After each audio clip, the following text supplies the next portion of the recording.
If you're comparing a 5th-generation Toyota RAV4, the gas and hybrid versions look similar on the outside, but underneath they take very different approaches. The gas RAV4 uses a 2.5-liter 4-cylinder producing 203 horsepower, paired with an 8-speed automatic transmission.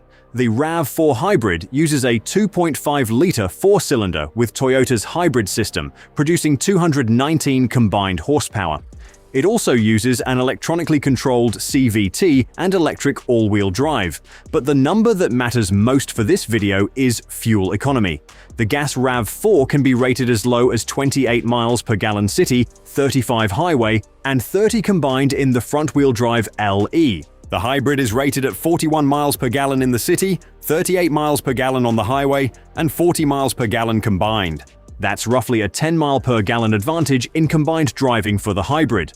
And when you're keeping a RAV4 for years, that difference doesn't stay small, it gets multiplied by every mile you drive. So let's find out what that actually means for your wallet. Now let's look at the cost difference that shows up every time you visit a gas station. Using the EPA combined ratings for the 5th-generation RAV4, the gas model is rated at 30 miles per gallon, while the hybrid is rated at 40 miles per gallon. Over 200,000 miles, that means the gas RAV4 would use about 6,667 gallons. The hybrid would use about 5,000 gallons. That's a difference of roughly 1,667 gallons.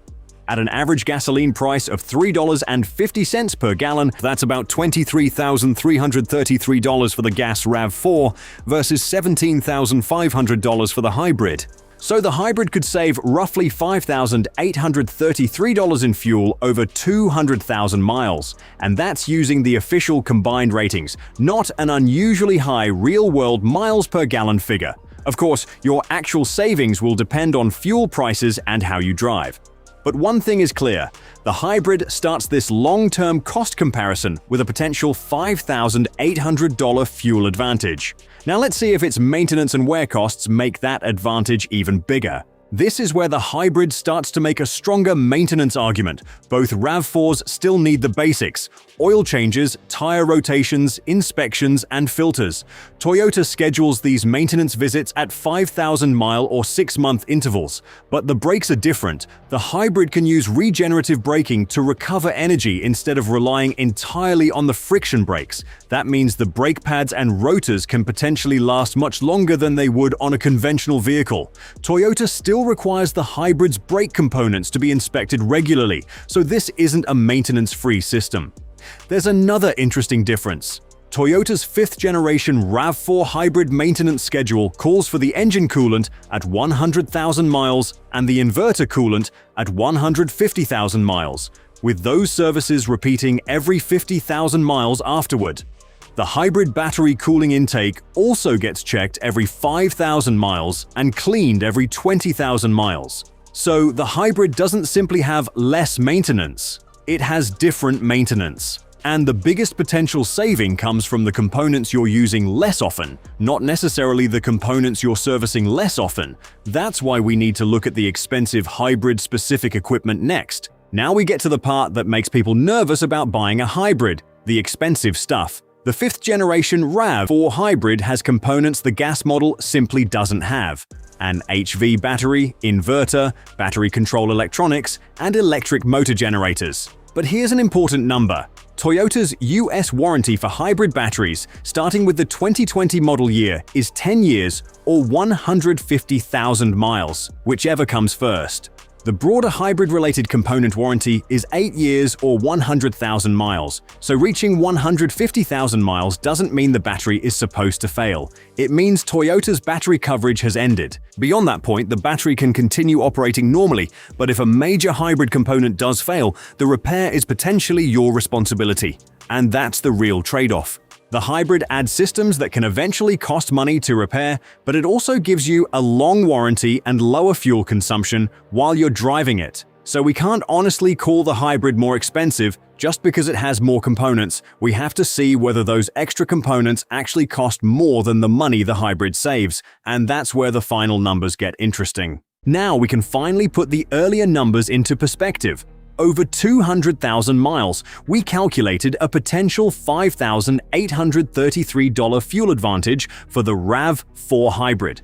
But the Hybrid doesn't come free. Using the 2025 fifth-generation RAV4 LE as our reference, the gas model starts at about $29,800, while the Hybrid LE starts at about $32,850. That's a $3,050 premium for the Hybrid. So once the Hybrid recovers that extra purchase price through fuel savings, it still has roughly $2,783 left in fuel savings over 200,000 miles.